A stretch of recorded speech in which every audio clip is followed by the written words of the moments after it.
नमस्कार दोस्तों।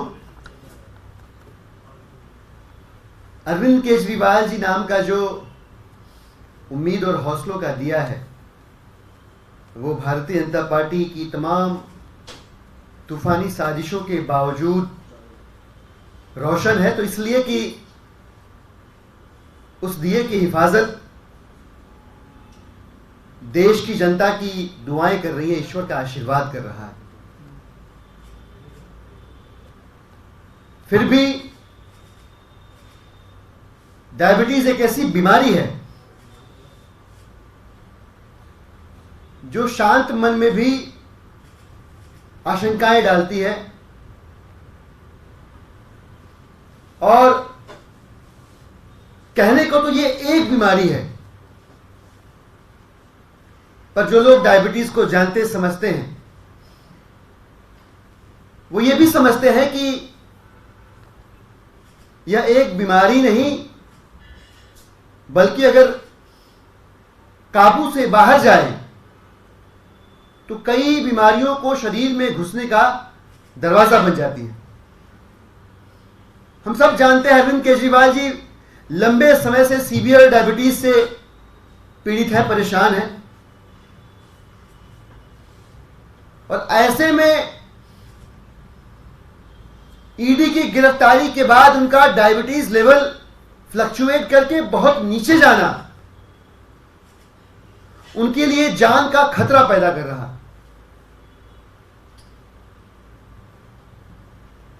हम तमाम लोगों की दुआओं में वो शामिल तो हैं, लेकिन पता नहीं किन दशाओं में, किन परिस्थितियों में, किस तरह के मानसिक दबाव में उनका शरीर गुजर रहा है कि पिछले 12 दिनों के अंदर उनका वजन भी गिरा और ईडी की कस्टडी में उनका डायबिटीज लेवल ड्रॉप होकर 46 तक पहुंच गया, जो बहुत डेंजरस लेवल होता है। मेरी मां को भी डायबिटीज है। मैं प्रार्थना करता हूं कि छोटी मोटी बीमारियां तो लगी रहेंगी जीवन में, पर मधुमेह जैसी, डायबिटीज जैसी बीमारी किसी को ना हो, क्योंकि 46 अगर किसी का डायबिटीज लेवल जाता है, ड्रॉप होता है, तो डॉक्टर आश्चर्य करते हैं कि व्यक्ति जीवित कैसे है। ये जान का खतरा है। मैं आपको बताऊं, अगर डायबिटीज का लेवल 80-85 भी टच करता है so that is also considered as low diabetic level. आम आदमी पार्टी के विधायक, नेता, मंत्री, कार्यकर्ता, उनकी चिंताएं, उनकी परवाह और देश के लोगों की जो चिंताएं हैं, जो परवाह है, अपने इस उम्मीद और हौसले के दिए को लेकर, इसको जलाए रखने को लेकर, उसी परवाह से चिंतित होकर हम ये बात कह रहे हैं कि हमें अरविंद केजरीवाल जी के स्वास्थ्य की चिंता है। हमें उनके सेहत की चिंता इसलिए है कि जिस दिन उनकी गिरफ्तारी हुई, मैं ऑन रिकॉर्ड बता रहा हूं, उस दिन उनका वजन था 69.5 किलोग्राम, 69.5 kg। और अब जो लास्ट अपडेट आई है, पिछले 12 दिनों में,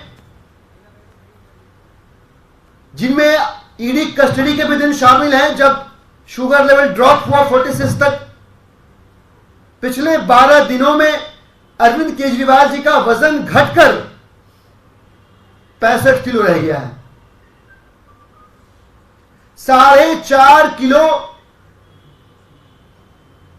वजन का घटना, वो भी कोई एक्सट्रीम डाइट प्लान को न फॉलो करने पर,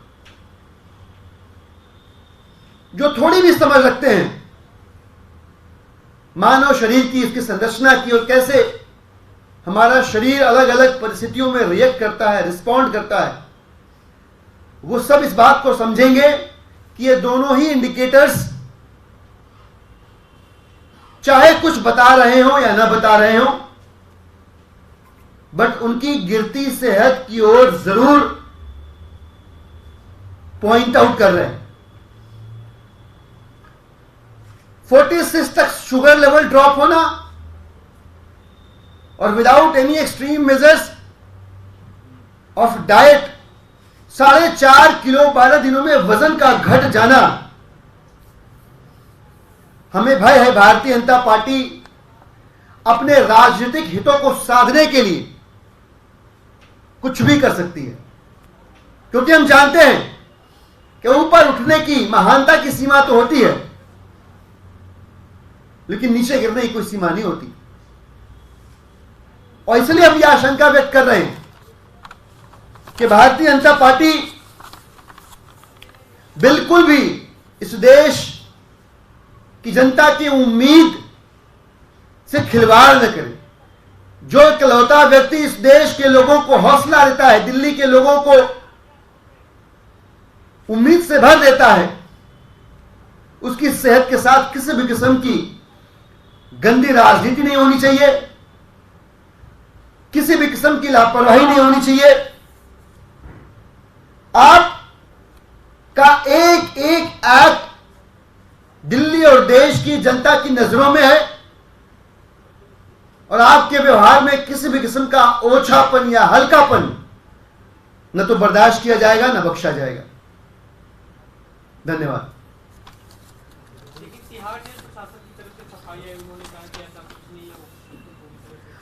देखिए, तिहाड़ जेल प्रशासन तो एक दिन की बात करेगा ना जब उनके पास गए वो।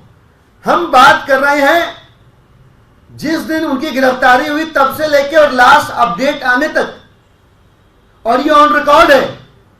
जब वो अरेस्ट हुए 69.5 केजी उनका वेट था और लास्ट अपडेट जो आई तब उनका वेट 65 केजी था।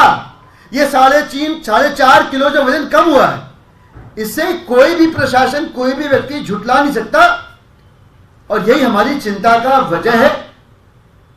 हम चाहते हैं कि किसी भी किस्म की लापरवाही ना हो उनकी सेहत को लेकर, पूरा देश देख रहा है। दिलीप जी, बांसुरी स्वराज का नाम आया कि उन्होंने ईडी की काउंसिल की लिस्ट में वो थी। बांसुरी स्वराज को लेकर आम आदमी पार्टी ने भी अप्रीहेंशन जताया कि ईडी और बीजेपी एक ही है। अब बांसुरी स्वराज की वजह से स्पष्टीकरण आया है कि उन्होंने 8 मार्च को ही जो काउंसिल थी वो ईडी के पद से इस्तीफा दे दिया था और करेक्शन को नहीं करना। देखिए, सच भी उन्हीं को कहना है, झूठ भी उन्हीं को कहना है। सारी बातें, सारा नैरेटिव वही सेट कर रहे हैं, वही शक्तिशाली है, उन्हीं का नियंत्रण है। मुख्य बात क्या है जो सुप्रीम कोर्ट ने कही, संजय सिंह जी की रिहाई करनी पड़ेगी, क्योंकि ना तो कोई सबूत है ना कोई मनी ट्रेल है। अब जो बड़े सवाल है भारतीय जनता पार्टी के सामने वो ये है कि बताएं कि शरद चंद्र रेड्डी से 60 करोड़ रुपए क्यों लिए। जो उनका सो कॉल्ड लिकर स्कैम है, उसके प्राइम एक्यूज से 60 करोड़ रुपए लेकर सेटिंग क्या हुई, डील क्या हुई। मुझे लगता है कि यह भारतीय जनता पार्टी की जिम्मेदारी है, उनकी बारी है कि इस तरह के नैतिकता से जुड़े सवालों का। लेटेस्ट खबरों के लिए सब्सक्राइब करें हमारा YouTube चैनल